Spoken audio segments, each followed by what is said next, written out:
طلب عافیت کے سلسلے میں حضرت امام زین العابدین علیہ السلام کی دعا۔ شروع نام سے اللہ کے جو بڑا مہربان نہایت رحم کرنے والا ہے۔ اے اللہ رحمت نازل فرما محمد اور ان کی آل پر، اور مجھے اپنی عافیت کا لباس پہنا، اپنی عافیت کی ردا اوڑھا، اپنی عافیت کے ذریعے محفوظ رکھ، اپنی عافیت کے ذریعے عزت و وقار دے، اپنی عافیت کے ذریعے بے نیاز کر دے، اپنی عافیت کی بھیک میری جھولی میں ڈال دے، اپنی عافیت مجھے مرحمت فرما، اپنی عافیت کو میرا اوڑھنا بچھونا قرار دے، اپنی عافیت کی میرے لیے اصلاح و درستی فرما، اور دنیا و آخرت میں میرے اور اپنی عافیت کے درمیان جدائی نہ ڈال۔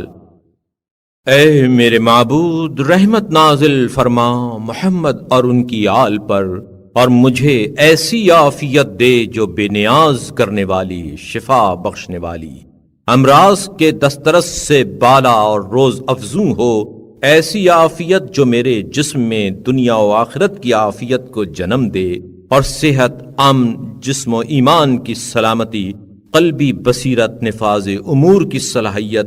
بیم و خوف کا جذبہ، اور جس اطاعت کا حکم دیا ہے اس کے بجا لانے کی قوت، اور جن گناہوں سے منع کیا ہے ان سے اجتناب کی توفیق بخش کر مجھ پر احسان فرما۔ بار الہ مجھ پر یہ احسان بھی فرما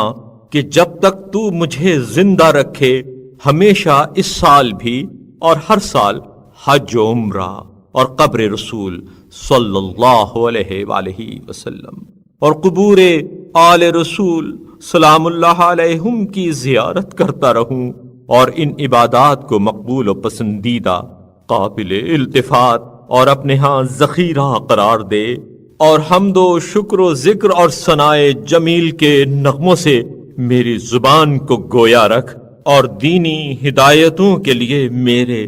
دل کی گرہیں کھول دے، اور مجھے اور میری اولاد کو شیطان مردود اور زہریلے جانوروں، ہلاک کرنے والے حیوانوں اور دوسرے جانوروں کے گزند اور چشمے بد سے پناہ دے، اور ہر سرکش شیطان، ہر ظالم حکمران، ہر جمع جتھے والے مغرور، ہر کمزور اور طاقتور، ہر اعلیٰ و ادنا، ہر چھوٹے بڑے، اور ہر نزدیک اور دور والے، اور جن و انس میں سے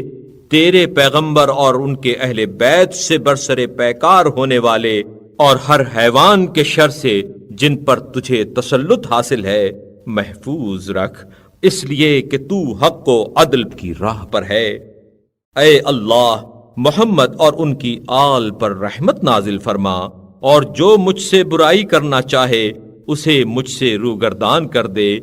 اس کا مکر مجھ سے دور، اس کا اثر مجھ سے دفع کر دے، اور اس کے مکر و فریب کے تیر اسی کے سینے کی طرف پلٹا دے، اور اس کے سامنے ایک دیوار کھڑی کر دے، یہاں تک کہ اس کی آنکھوں کو مجھے دیکھنے سے نابینا، اور اس کے کانوں کو میرا ذکر سننے سے بہرا کر دے، اور اس کے دل پر قفل چڑھا دے تاکہ میرا اسے خیال نہ آئے، اور میرے بارے میں کچھ کہنے سننے سے اس کی زبان کو گنگ کر دے، اس کا سر کچل دے، اس کی عزت پامال کر دے، اس کی تمکنت کو توڑ دے، اس کی گردن میں ذلت کا طوق ڈال دے، اس کا تکبر ختم کر دے، اور مجھے اس کی ضرر رسانی، شرپسندی، طعنہ زنی، غیبت، عیب جوئی، حسد، دشمنی، اور اس کے پھندوں، ہتھ کنڈوں، پیادوں اور سواروں سے اپنے حفظ و امان میں رکھ، یقیناً تو غلبہ و اقتدار کا مالک ہے۔